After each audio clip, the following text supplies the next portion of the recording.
Okay. Can you guys hear me now? Online people? Okay, cool. All right. So when we talk about a linear quantum code, the easy way to specify the code is to specify all the stabilizers. They're n minus k independent of them, independent stabilizers. You fix everyone to be one, and then you're in your code space. And your logical space is basically, all the Pauli operators portioned out as different stabilizers. And you can define the code distance as the lowest weight non-trivial element in this logical space.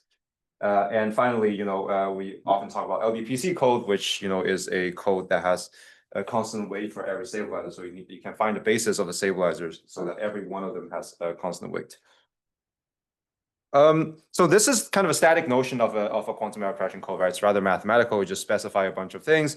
But at the end of the day, you actually need a circuit to actually operate this quantum code, right? So you actually need what we call a fault-tolerant protocol that is based on the code.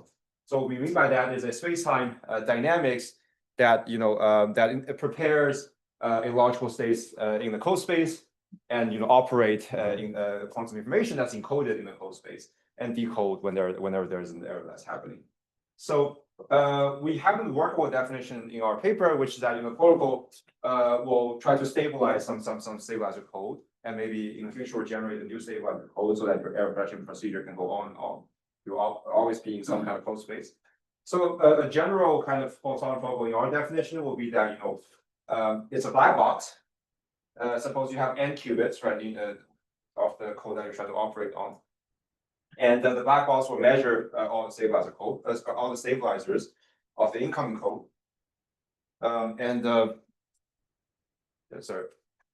Which means that when you put a stabilizer on the incoming side of the protocol, right? This is a linear map of itself. So when it acts on a stabilizer of your incoming, stabilizer code, it will measure its value. So it'll be a plus or minus one. So mathematically, this expression. And simultaneously, the protocol has to generate a new set of stabilizers, right? It has to continue the error correction procedure. But let's be a little bit more general and say, okay, the outgoing code might actually be a little bit different from the incoming code, but they share, the same number of logical information. So for every stabilizer in the outgoing code, it has to be generated by this linear map. So which means that on the outgoing side, its value will be plus or minus one. And finally, it preserves the logical information and potentially do some computation of the logical information. So whenever you have a logical operator that goes into the black box, it will go out as another logical operator, potentially undergoing some non-trivial unitaries. So that's our working definition. So actually, this definition is quite general, and if you look at existing protocols of operating stabilizer code, they all fall into this kind of definition. So one familiar example is a protocol that simply measures all the stabilizers, right? So suppose you have a stabilizer here that's a product for Z's.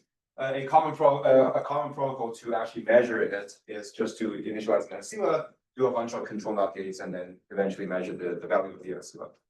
Right, and actually, if you box, the entire circuit, right, into this region, and the entire dash box is a black box, then it has some time that some n qubits that goes into the black box, some n qubits that go out of the black box, and inside the black box, every stabilizer will be measured.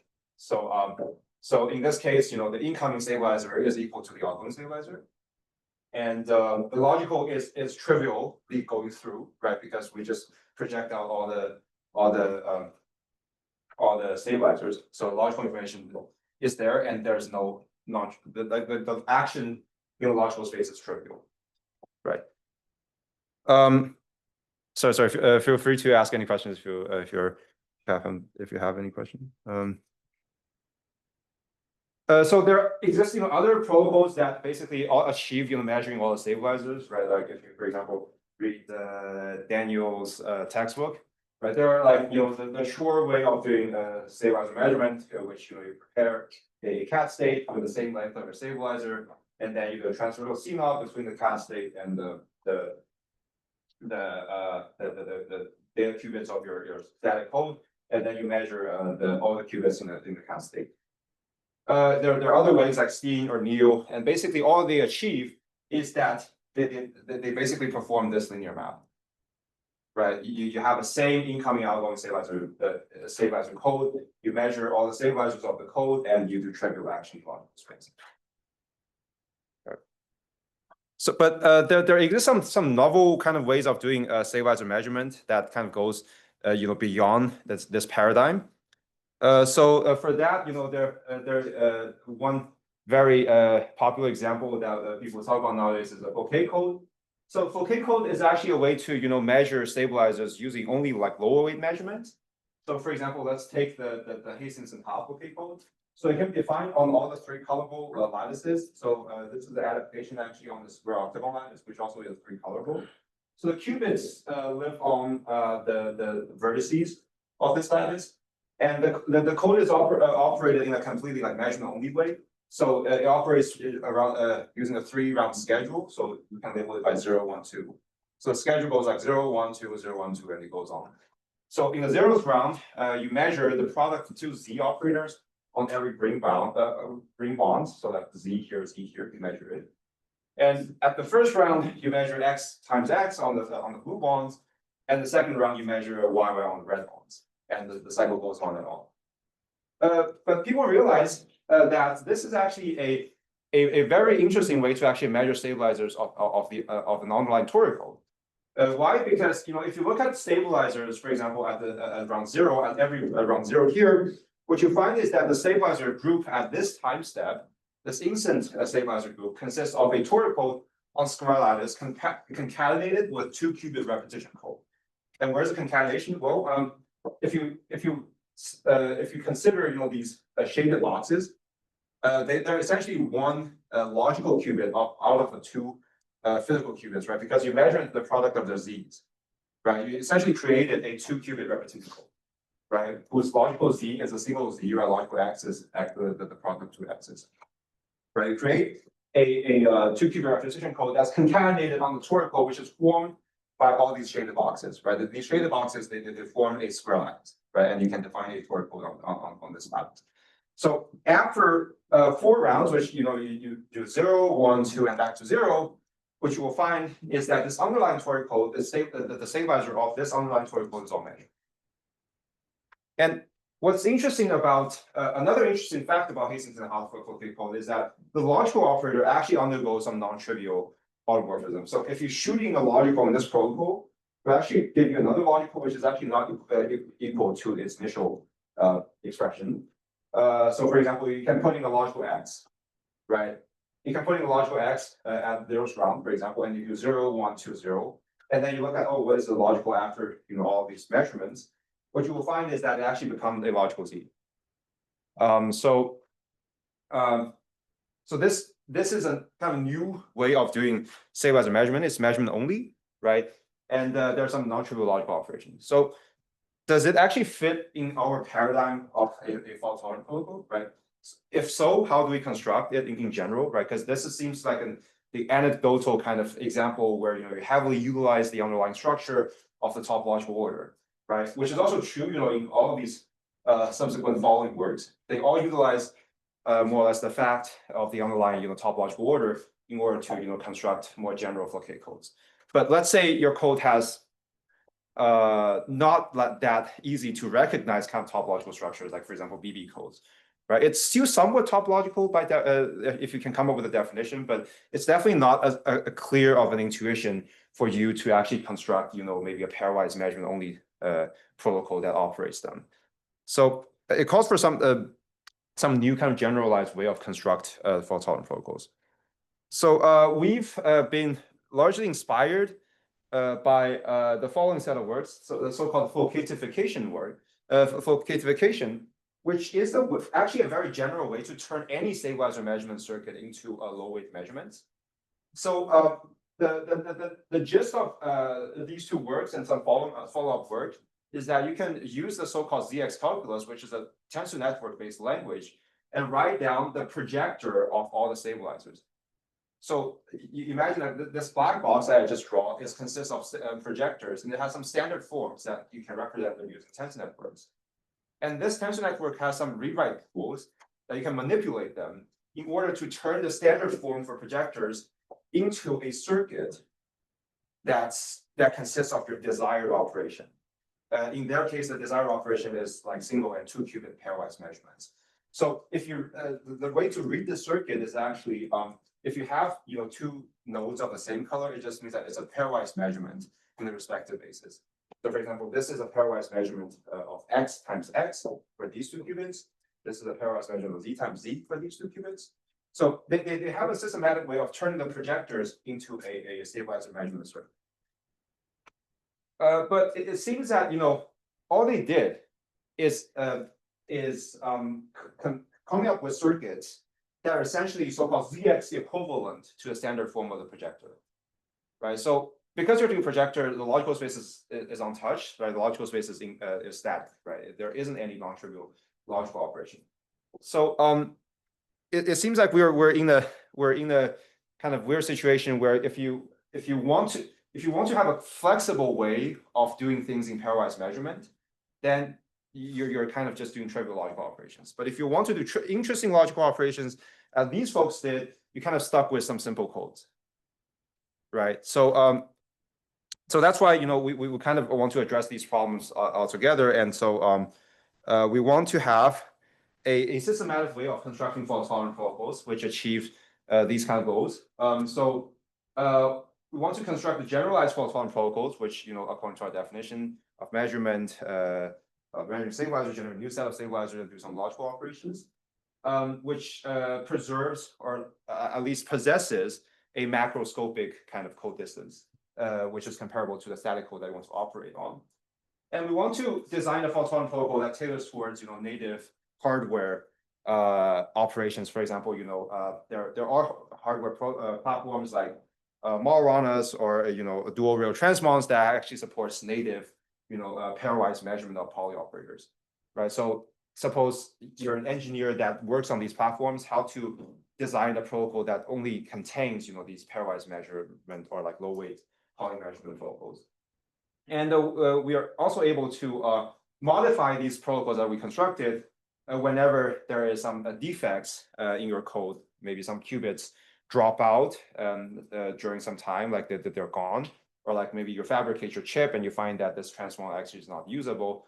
How do you deal with them, right?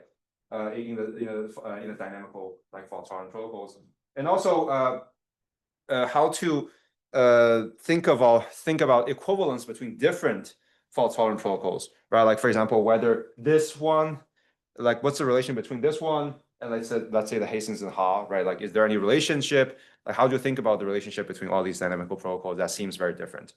So we want to achieve, all of these goals in kind of a unified framework, which we call spacetime concatenation. All right. No questions? Okay. So let's jump in and I'll show you what the framework is all about. So for the sake of clarity, I rotated my time to be down to up. Remember, we was left to right. So this giant black box, right? It needs to perform our desired task of measuring all the stabilizers and generating new stabilizers and preserve the logical information or do some operation on them. So the way we construct this protocol is by breaking this big black box into some smaller black boxes, right? So whenever, let's say you have some physical qubits, let's assign all the physical qubits of the static code at some spatial location, right?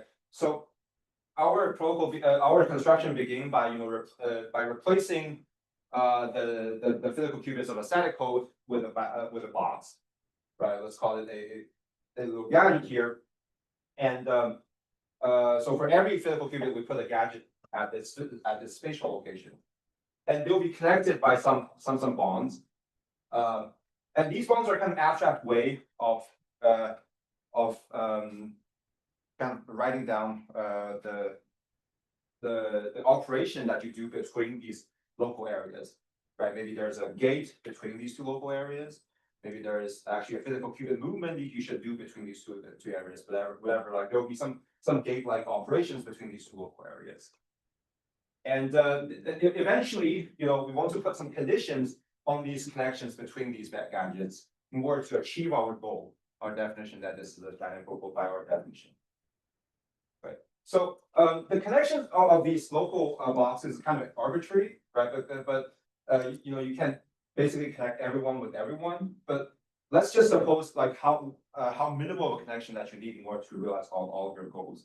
So we actually have an algorithm that gives you a safe way, like what is a connection that always works for if you want to construct this dynamical code. So actually the connection follows from the Taylor graph of the stabilizer code. Basically, the algorithm of connection is basically whenever a pair of physical qubits share an X and Z stabilizers, share a pair of X and Z stabilizers, then we draw a bond between these two black boxes. So that will always guarantee that you have a way to satisfy all these conditions. And to fully inherit the locality of these static codes, we demand that they're measured in the region where that they're initially supported, right? So what I mean by this is suppose we look at the world line of on Pauli operators that are part of a stabilizer, right? Let's suppose the stabilizer is supported on these 4 spatial locations, right? So they enter your dynamical code. So in order to preserve locality, I demand that they will all be measured around this small region. That these polyoffers will not leak out to like further regions in this network. They will always be confined in this region. So whenever they're measured, their information stays local. And in this way, we can maximally inherit the locality of the initial codes, and we can make some statements of the code distance of the entire protocol. Question? Are you assuming like the LDPC condition here? Or? Yeah. I'm actually not assuming LDPC condition. This is quite general, but for LDPC condition, you were able to make a statement of the distance. Oh. Yeah, because there's some locality that you can utilize. Like if it's not LDPC, then then the locality might be kind of tricky to define, and you might actually lose your code distance inside the circuit. Yep.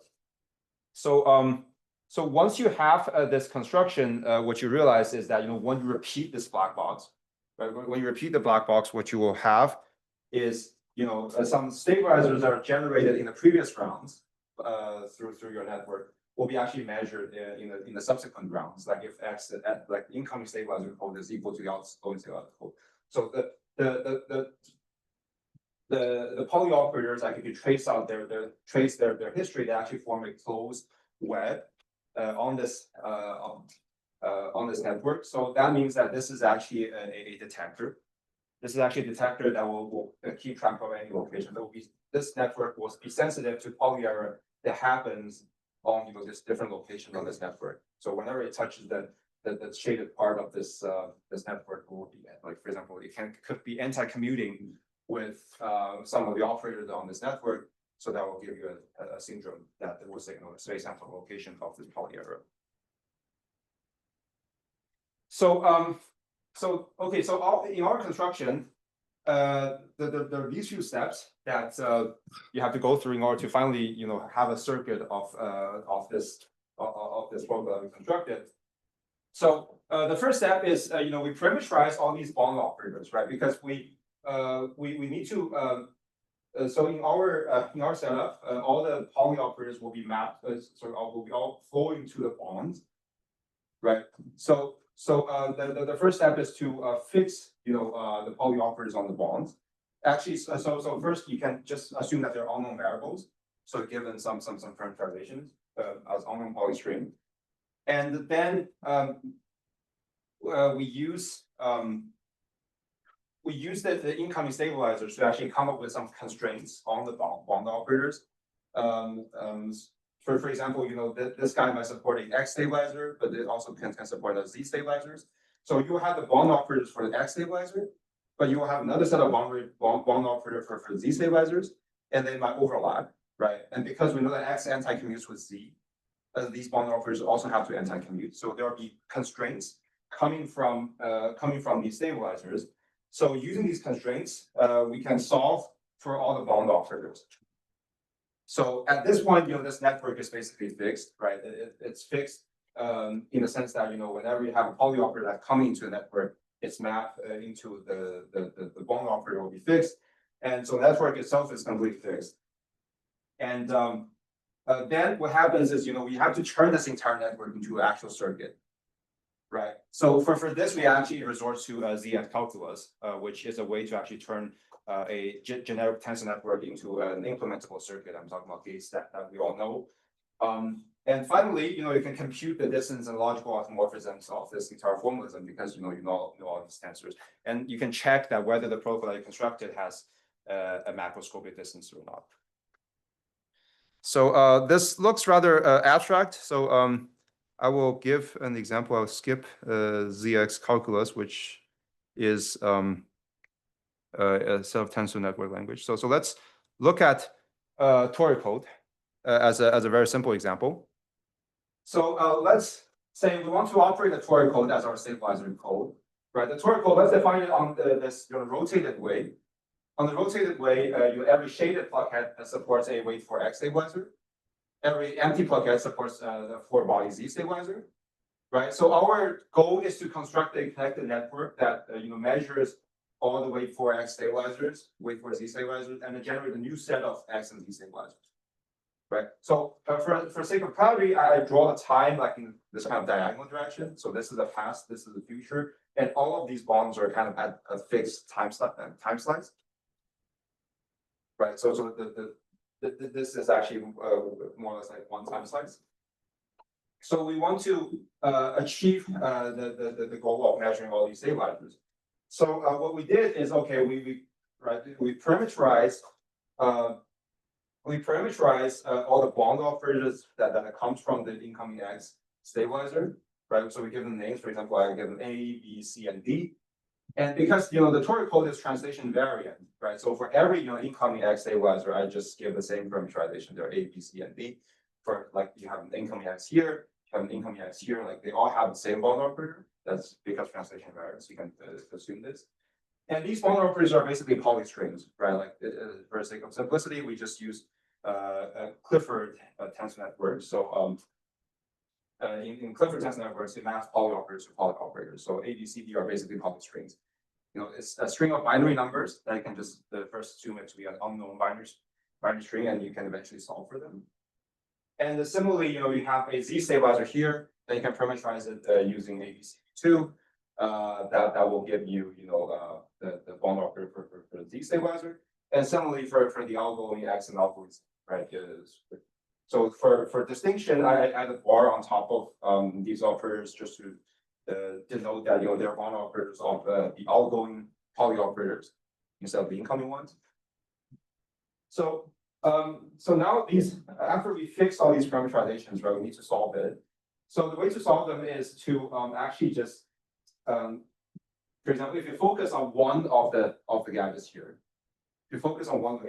it actually supports 8 stabilizers, right? Why does it support 8 stabilizers? Well, it supports 4 incoming ones, right? It supports 4 incoming ones that surrounds it, right? There's the X stabilizer, Z stabilizer, Z stabilizer. So there are 4 incoming stabilizers. There are also 4 outgoing stabilizers, right? Because after the entire protocol, we were generated, right? So there are in total 8 stabilizers. And that will actually give you 8 kind of maps of poly operators. So, for example, you stand here and you look to your top left, say, you see A and B, right? So that's why, X goes into the gadget and goes out. Like incoming X goes out on internal like bonds. That's A and B, right? And you can also see like, there's another way for it to go out, which is C and D, because you can pick this one, right? On the bottom right one, it'll go out as C and D, right? So the two incoming X stabilizers will give you these 2 conditions, right? And similarly, the outgoing X will also give you these 2 conditions that will be mapped to C and D, but this time with a bar that indicates that is the operator of the outgoing poly operator. And similarly for incoming X and incoming Z and outgoing Z. So these 8 stabilizers that this gadget supports will give you 8 kind of maps. will give you 8 maps that we need to that we can use to actually determine what the ABCDs actually are. Okay, so after we fix them, so now it comes to solving for ABCDs, right? All these unknown bond operators. So for this, we actually need just a consistency relation between all these maps, because we know that when you have a pair of operators, let's say X and Z, right? They're coming from the incoming direction, right? We know that X poly operator anti-commutes with poly Z, right? So their images on these internal like degrees of freedom, they also have to anti-commute, right? So if you look at the image, which is C and D for the incoming X and B and C, for example, for the incoming Z, you will find that they overlap on the direction that's labeled as 3, right? So which means that CX has to anti-commute with CZ, right? Because X anti-commutes with Z, and these are their images, right? So their image has to anti-commute, right? So CX anti-commutes with CZ. And similarly, for example, if you compare this guy with this guy, right? This is an incoming Z, this is an incoming X, they have to anti-commute, right? But they overlap on this direction, right? For the images.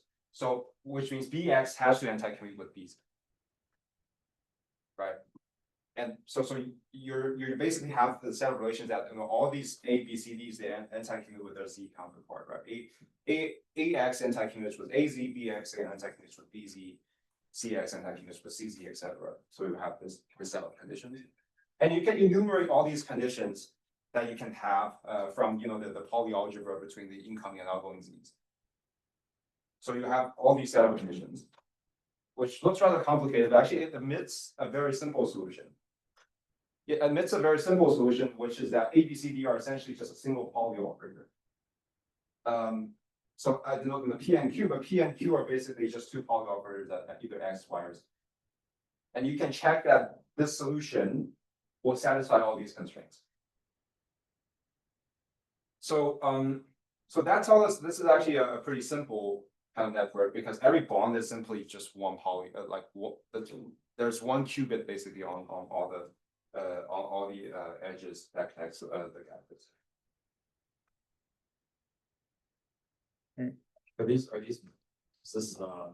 maps isometries necessarily? Yeah, they are. Yeah. So that's why that the tensor itself is kind of like a local encoder, right? It's a local encoder that has actually two logicals, right? It actually has two logical ends and 4 times something physicals, right?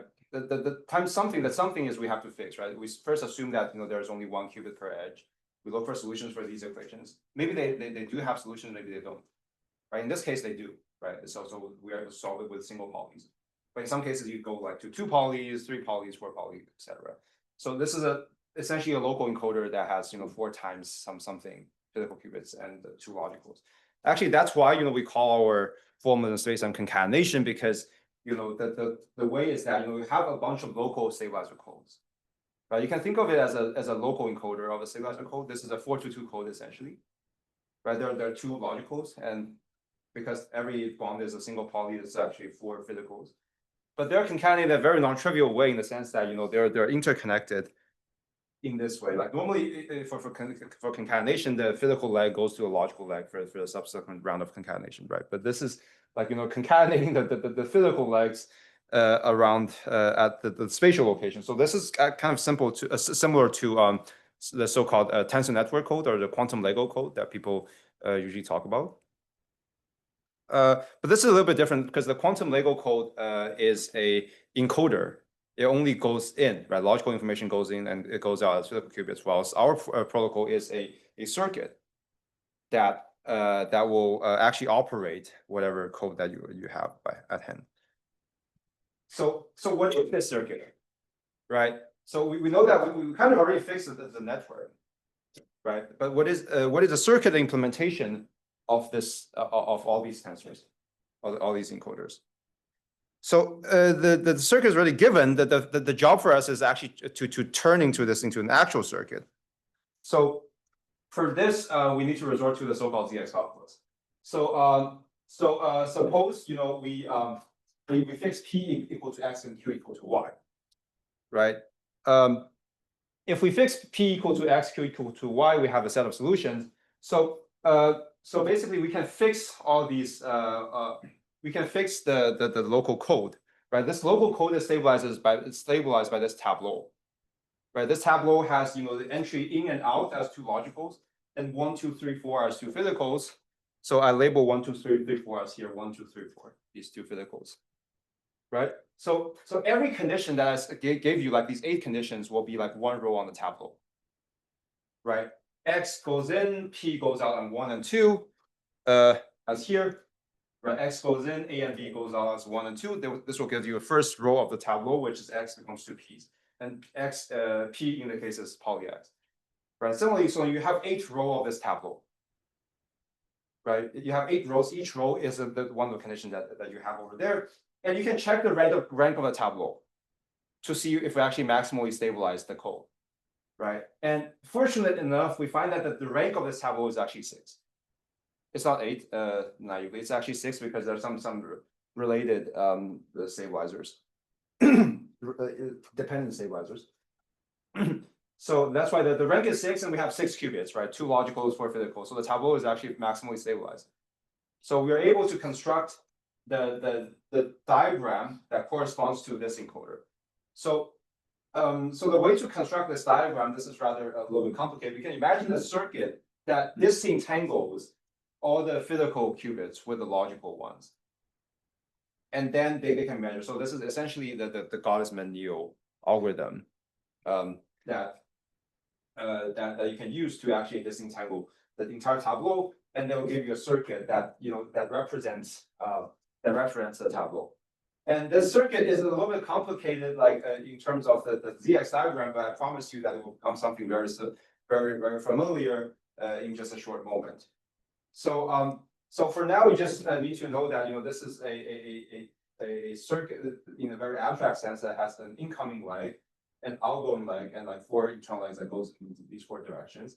And this is a Z tensor. So this Z tensor basically copies the Z information, so to these 2 legs, and so you can view this actually as an encoder of 2 qubit repetition code. So Z goes in, it will be stabilized by these 2 Z's. So the Z can go on either leg of this encoder. And this is an X tensor, and it's like a repetition in X basis. And this is a Y tensor that repeats in the Y basis. What happens when you repeat this diagram is that it will go in time in this way, right? Like the tensor will repeat over time. And what you can find is that you can manipulate this diagram so that these two nodes are of the same color. You can first merge them and split them so that they becomes this, because they're just copying the Z direction information. So you can merge them and split them again. But now this looks like actual timeline of 2 physical qubits. This looks like a timeline of 2 physical qubits, and this is actually a gate which is a pairwise measurement of Z. It's a projector of ZZ equal to 1, basically. This gate. And this X tensor and Y tensor will be connected to other tensors that we will see shortly, which will eventually turn everything into a physical circuit. So let's represent these 2 qubits like by their spatial location. So I put like 2 qubits here, and these are like 2 physical qubits in 2 geometric locations. At the 0 step, you will have a pairwise measurement of Z between these 2 qubits, and the blue and red legs are basically I'm denoting that they are actually coming from an X tensor and Y tensor, right? So this is a solution for one tensor. The solution for one tensor, and we can join these tensors all together because if you still remember, these are connected networks, right? So now we identify that each tensor actually holds 2 physical qubits, and their spatial location is fixed. So what we can do is, after we join all these tensors together, it will become a tensor network that has a geometric layout of exactly a square hexagon lattice. And because all the blue bonds are coming from a X tensor, and they'll be connected, so that it means that there's an X tensor connected with an X tensor here. This is actually a pairwise measurement in the X direction. So this is actually a projector of XX equal to 1 in the tensor network language, but you can turn it into a measurement instead of a projector. And similarly, all the red phones will be a pairwise measurement of line. So we actually are able to recover this renowned Hastings and Haah K code just by very ab initio kind of construction, as you can see. But there are some techniques of ZX calculus that's involved. But if you guys are interested, we can talk more like in first. So what I think, or the only other thing I know about like ZX calculus with respect to error correcting codes is that it provides a nice way to do logical operations within the surface code. Mm-hmm. You thought at all about like maybe how that could be connected to like concatenate easily with surface codes or something? Concatenate with surface code. Yeah, because you have this way of turning the fault tolerance protocol to ZX operations. Yes. Is that something to be thought about? Yeah. So we actually, yeah, we actually can see the logical operation, for example, in this case.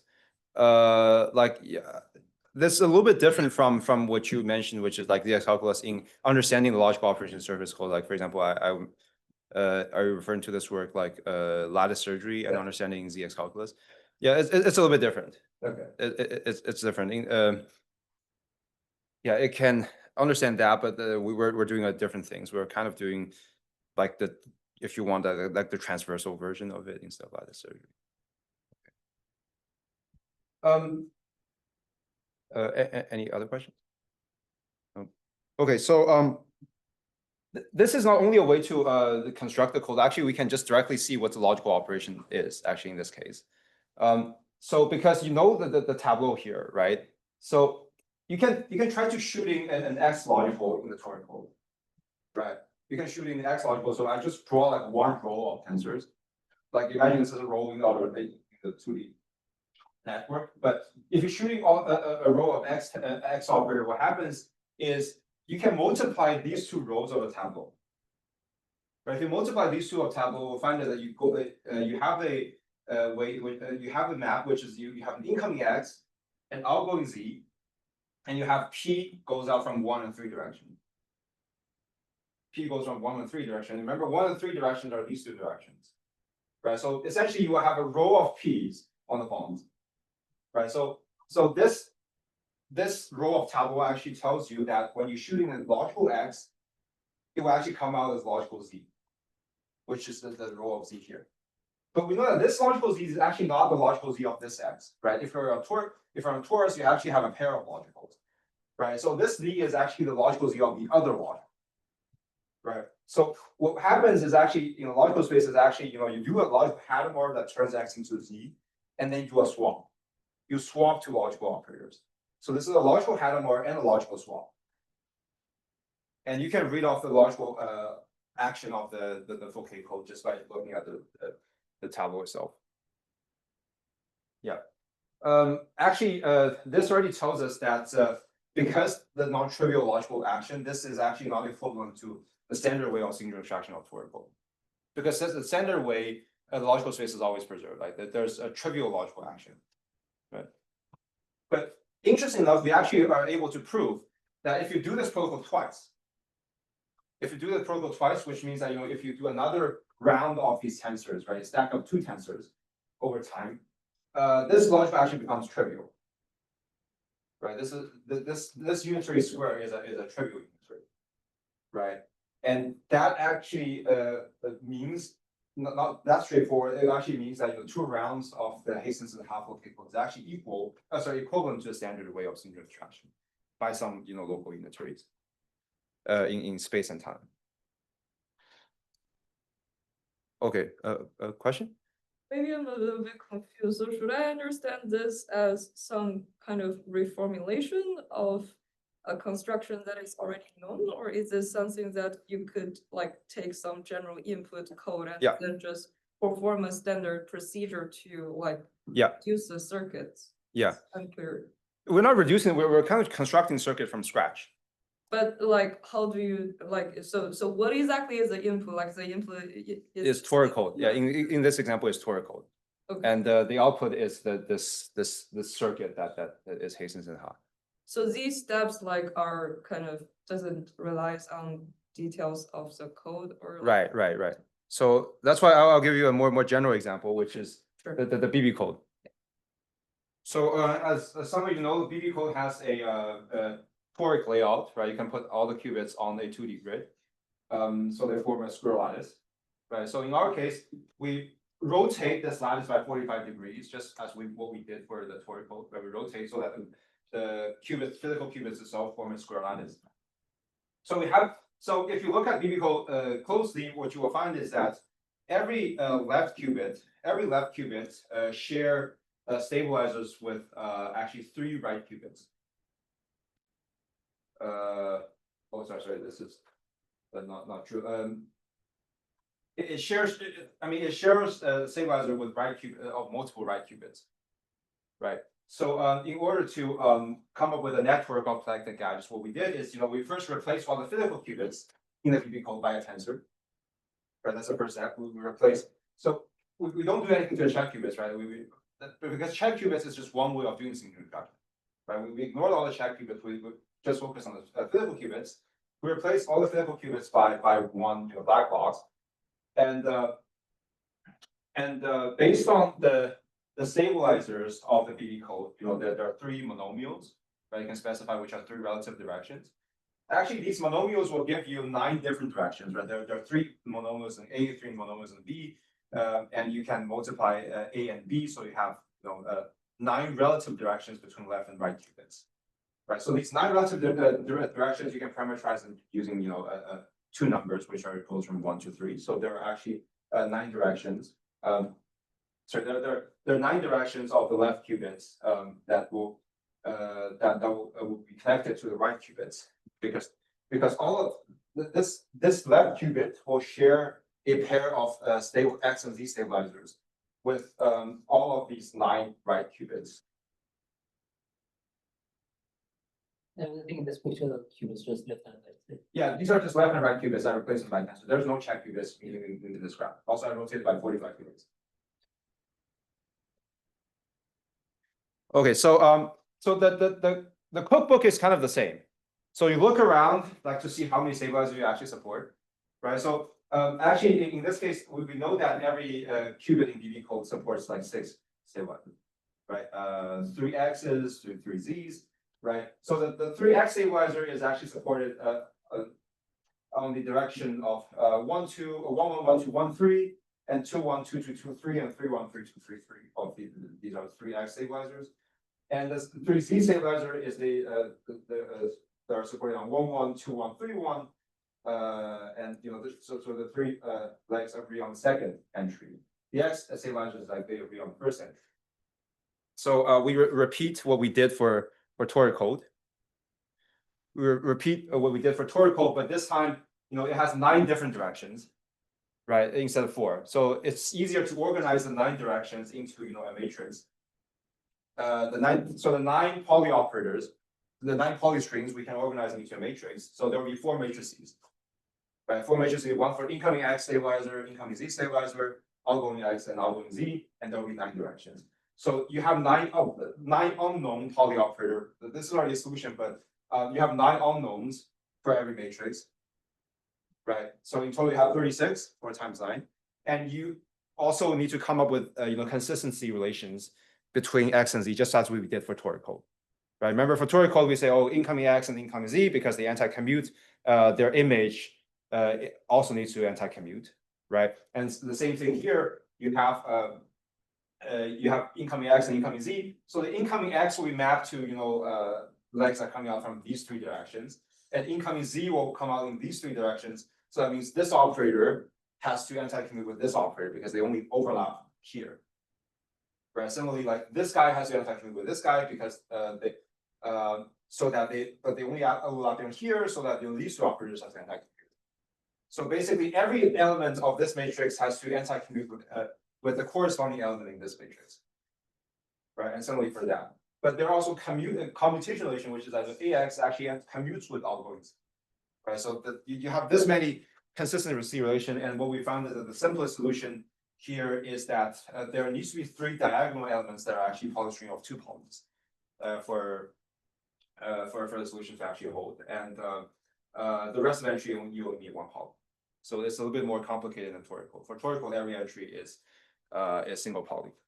Actually, you can write the toric code also in this form, and it will just be a 2 by 2 matrix. But here you have 3 by 3 matrix. So after you solve for all these bond operators, you check the rank of the say by the tableau. And what you find is that tableau is actually not fully stabilized. So it lacks 2 stabilizers. So we actually need to impose 2 extra stabilizers in order to fix the tensors. What we find is that it's actually not too hard to find these extra stabilizers, because this is almost CSS, and there are only so many choices we can make. So after after obtaining all of these stabilizers, and the tensor is fully fixed, so now it's time to construct the circuit.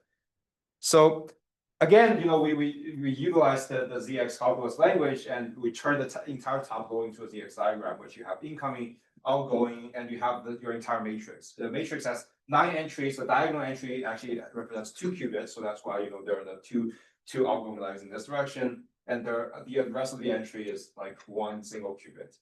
So this looks like very, very, very messy, but after some manipulations of the ZX calculus, what we find is I actually turn this into a very neat looking diagram, which you actually need 1, 2, 3. You need 6 physical qubits for every tensor. So the total number of physical qubits for the dynamical BB code is actually 6 times 144. And the good news about this BB code is that the benefit you gain from all these physical qubits is that if you look at this diagram, it mostly contains pairwise measurements, right? These 2 collected dots are pairwise measurement in the X spaces, pairwise measurements, and this is a 3-body measurement of Z. So this measures Z, Z, Z here. This is a 3-body measurement. And if you repeat this network, what you will find is that you have this nice 14 round schedule, actually 7 round schedule, which is this is a pairwise measurement of Z's. These are inter tensors, so this is a pairwise measurement of X. This is a long range. So not non-local, because only 5 of 9 is long range. Only 5 of 9 is long range. So they're like pairwise measurement X, a 3-body measurement Z, pairwise measurement X, and it goes on and on. And there will be a single qubit measurement here. And after 7 rounds, it performs a global Hadamard, just as what happened in toric code. So in toric code, if you still remember the Hastings and Haah, it performs Hadamard plus swap, right? And here, this is global Hadamard and also some swaps.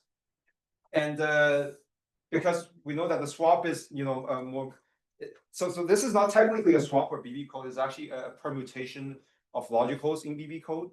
So this is not a very simple logical action to write down. So if you guys are curious, there's an appendix that I work out the how the logicals are actually permuted. But on top of the permutation, there will be a Hadamard, like after the 7 rounds, and it goes on after 14 rounds. It will go back to the original BB code with trivial logical action. Question? Is this Hadamard, this like mid circuit Hadamard? Is it similar to this full transversal Hadamard that some of the BB codes have? I forget if the 144 one has it, but yeah, I think it's related. Because yeah, it's some notion of full transversal Hadamard. Yeah, because I think we can't really go beyond the native transversal gates that the code already have.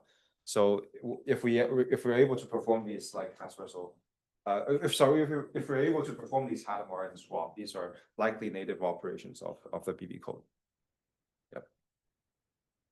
Anyway, okay, so there are more examples in the paper. We actually worked out some more interesting examples of topological codes, and also like this fracton code, like Haah's qubit code, which is quite complicated, and people thought that it's hard to actually fulcatify, interestingly.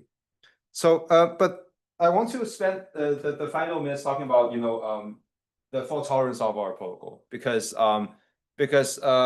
even though, we can go through all these fancy math and construct the circuit, it seems like there's no apparent guarantee that, we will preserve the code distance, right? Because we have the code distance for a static code. That's what we know. We can compute it mathematically, right? But we also have the notion of the circuit distance, right? That's the number of faults in the circuit, right? So that you will have an undetectable logical error, right? So basically, we say, okay, the fault tolerance of our protocol is guaranteed by two conditions. The first is so-called bond kernel rank condition. So this condition is basically saying that all the logicals are not measured. So what you can do is you can compute, you can basically combine all these tableaus into a giant matrix, right? Every tensor will have one tableau, right? So you can combine all the tableaus into a giant matrix that is actually essentially a subsystem code. So you can compute the number of different stabilizers that the subsystem code actually has. So it needs to have 2n minus k. The intuition is that you have n qubits going in, right? You have n qubits going out, right? So the total number of degrees of freedom for in and out is 2n, right? But k logical qubits has to go through, right? So that's why you need to have maximally 2n minus k stabilizers of this entire subsystem code, like in order for logicals to go through, right? The minus k part is the guarantee that you have k protected logical information. So essentially you need to compute the dimension, right? You need to compute the dimension of the stabilizer space of the subsystem code, and it cannot be bigger than this. If it's bigger than 2n minus k, then there will be part of the logicals that we measure, right? Okay. So if we guarantee that none of the logical is measured, then we can compute the space-time distance, which is that you're shooting a logical, which can be represented by binary vector, right? You're shooting a logical, and you can dress the logical with all these different checks in the subsystem code, right? You try to dress it with every check in the subsystem code to see which one is the shortest, right? So you do an optimization, and it will give you the shortest distance, which is the logical operator dressed by some kind of subsystem. By some checks and subsystem code. So the space-time distance is you minimize all these logicals, right? You find the logical which has the shortest distance itself, right? So in this way, we can compute the distance of our protocol. And the good news is that this optimization actually contains this bond rank condition, because if one of the logical is measured, then actually there will be a combination of gauge checks that will actually become the logical itself. So in that case, the distance is automatically 0.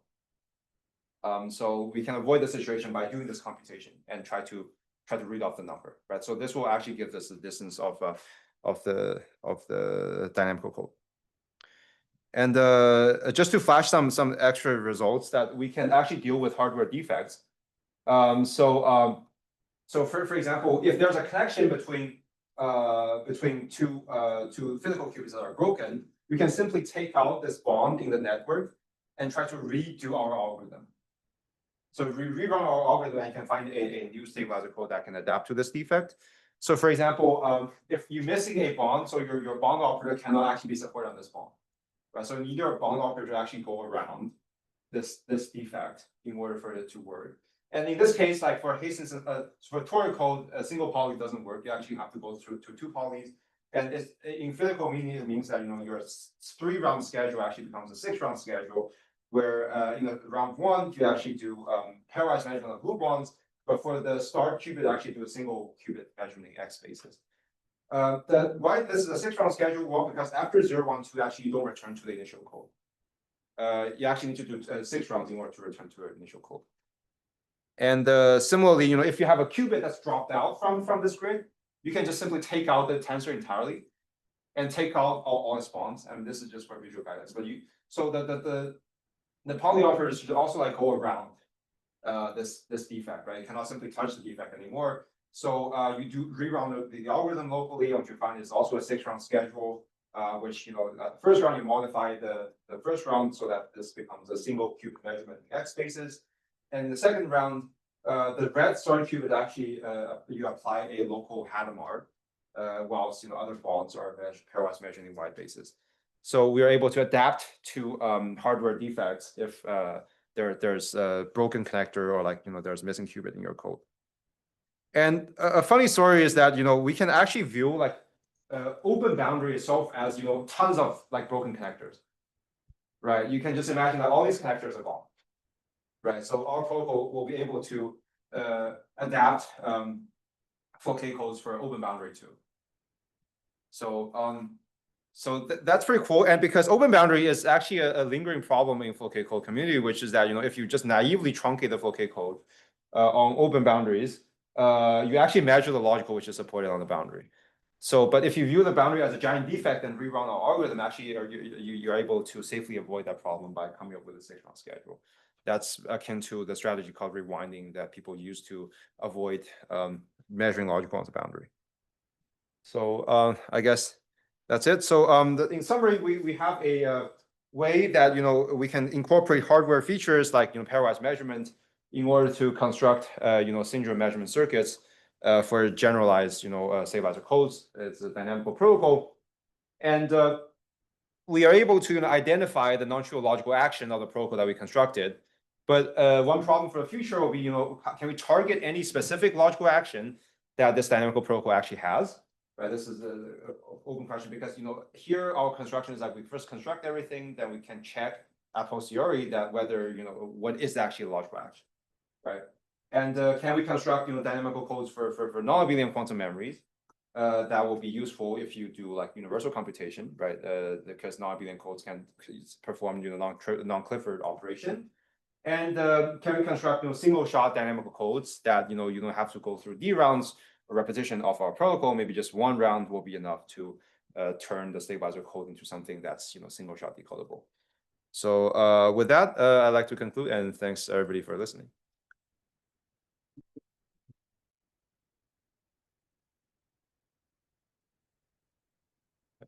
Sorry. So the total code for K version like comes back to itself after 6 because like the Hadamard and swaps like up to the view, like doing twice. Is there a similar notion for the BB for K? Like you have 7, but the permutation depending on like what problem permutation is, like identity, how many rounds does it take for all the logicals to match themselves? So it's 14 rounds. So that's the 7 rounds. So the permutation is just like swaps. It's swap. It's essentially swap, but it swaps like in a very very very complicated way. But it's a swap in a logical space, and so together with the Hadamard. So that's why after 14 rounds you swap back and you do 2 Hadamards, which is trivial. So that's why it goes back to the trivial logical action. Yichen? Maybe a nice question. I'm trying to understand when you say running the algorithm, like how easy or how hard it is in general, like especially if the code doesn't have translational invariance. Like for example, if you have qubit dropout, like is there a guarantee that you can always do this efficiently? And is a guarantee that you always even find a solution? Maybe that's not obvious to me. Yeah, so if the code doesn't have like translation symmetry, then it will be tricky for us because our construction start with parameterization of these bond operators, right? And we are exploiting the fact that the underlying codes are translation invariant. So we say, okay, every tensor is parameterized by the same set of bond operator, right? So, but if your code doesn't really have translation invariance, then it could be tricky for us to come up with a ansatz that doesn't have a lot of on the parameters. So in general, you will have a lot of different parameters, right? And you have a giant like equation to solve, right? So maybe I'm misunderstanding. We would say like hardware defects. You mean hardware defects, but still respect translation symmetry. Is that true? Oh, hardware defect. Yeah. So it's just one of the defects. I still assume that all the other tensors are the same. I'm just modifying the tensors. Actually, I essentially only modified the tensors. I think these 2 tensors. So you have a whole lattice, but only 2 of them are modified. Yeah, so you need to find new solutions for these 2 tensors, right? And what you find is that these tensors actually cannot be solved with single polys. Like for like if there's no defect, you can solve for single polys, but if there's a defect, you actually cannot find solution with single polys. So you actually go for 2 polys. But if you go for 2 polys, you're saying, okay, I can double the period of the rest of the tensors, right? So I can say the two tensors, connected in time, they're the new tensor now. So that means that will also give you tensors with two polys. So how would this scale? Like if instead of 2 you have like 20 defects, then does it scale linearly or like?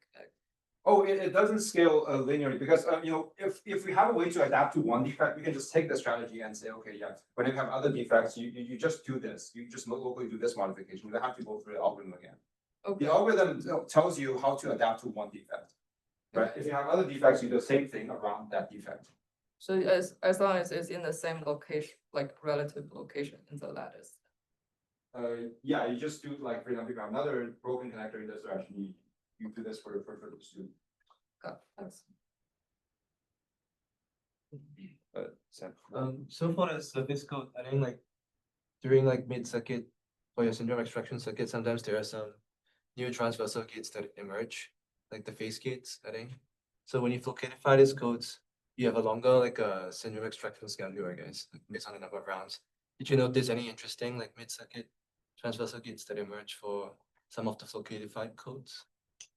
For the naive floccatification, I won't expect any non-trivial logical gates because I mean their circuit is ZX equivalent to a trivial, like equivalent to a projector. So there won't be any interesting logical operation. But for us, I think one future direction is to actually see if we are able to target a mid-circuit kind of a general logical operation. So this is right now we don't have a lot of control of the logical operation that we're doing here, but yeah, I think maybe there's a way. I chat off. Do you have a sense of how optimal your construction is? Like, is there like some equivalent circuit that do the same thing with lower overhead? Yeah, there could be, but what I would say is that there could exist like for example more efficient, more low overhead like circuit which requires less ancilla and maybe a shallower circuit. But our construction is kind of rigid in that aspect. So we demand a very strong sense of locality that we replace all the qubits in the initial code by a tensor, right? So we demand a very strong sense of locality. So the advantage that we gain is that we always preserve the code distance. But if you use a lower overhead kind of circuit to do things, you might actually end up decreasing the circuit distance by a little bit. But so that's a trade-off, right? Like if you introduce more ancilla, you can preserve or even increase your code distance from the static distance to the circuit distance. But yeah, if you want it to be faster, to be more low overhead, you can potentially run into the trouble of lowering the circuit level distance, right? Think about like the BB code, the first BB code paper. They come up with this single retraction circuit, which is an interleaving like CNOTs, right? And the interleaving circuit actually doesn't preserve the code distance, right? The static distance is 12, but the interleave like CNOT circuit actually only has distance 10, I think. So you can essentially think of that circuit as the way that you kind of there'll be poly operator that leaks to like further sites of the network. So they don't strictly stay between these two tensors. They will leak to other tensors. And because the information leaks, then because stabilizer becomes bigger, essentially you're coarse graining your code, right? So that's why you're expecting a shorter logical distance. That's a kind of heuristic or naive view of why like our construction is kind of safe and preserved distance, but it's kind of costly. And the other constructions are low overhead, but may risk this circuit level distance. Yeah. I guess the related question is the distance algorithm. Mm-hmm. Is it like efficient? You understand like this? Oh, it's not really efficient. It's like computing a distance of a stabilizer code, sorry, distance of a subsystem code. So we know that this, computation complexity is a hard problem. Even if you have like translational invariant. For translation invariance might be yeah, because I mean for BB code, right, for example, like the logical itself doesn't look like something that's translation invariant, right? It looks like some weird combination of qubits, right? So translation invariance doesn't give you that much intuition of determining the distance. So in reality, it's like in classical computation complexity, it's still a hard problem.